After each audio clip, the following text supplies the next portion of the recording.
experiences that we haven't been attending to, and I don't think this model gives any special help there. Further, even when acquaintance is used via demonstration, concept formation, belief, and knowledge, this requires a whole lot of cognitive input in addition to the acquaintance, yielding to all kinds of potential distortions at the level of belief and knowledge, and so on. So I don't think of this as really yielding a great deal of security or infallibility in our judgments about our experience. Just a kind of foothold, if you like, a foothold against this skeptical worry that there's not going to be a relevant mode of access to our experiences, to our mental states.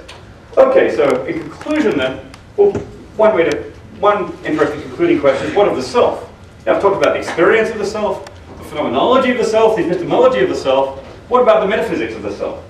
You know, its own nature. I think what I've said is compatible with many different accounts of the metaphysics of the self. I mean, again, the epistemology here doesn't yield a metaphysic still.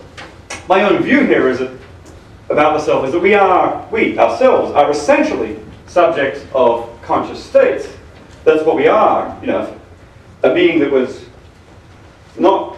didn't have the capacity for consciousness could not be me.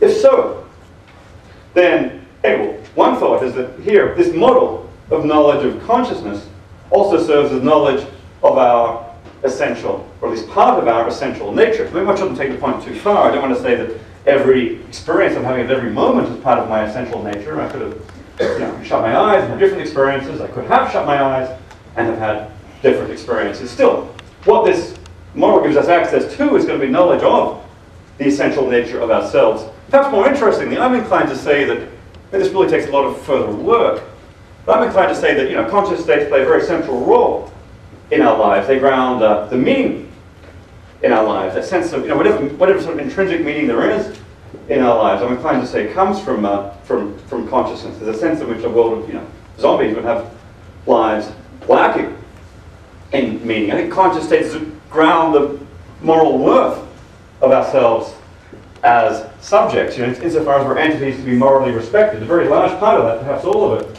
comes from our state as conscious entities. I mean, I'm not going to take any polls now on the old zombie trolley problems. Who do you kill? The one conscious being or the 5 zombies?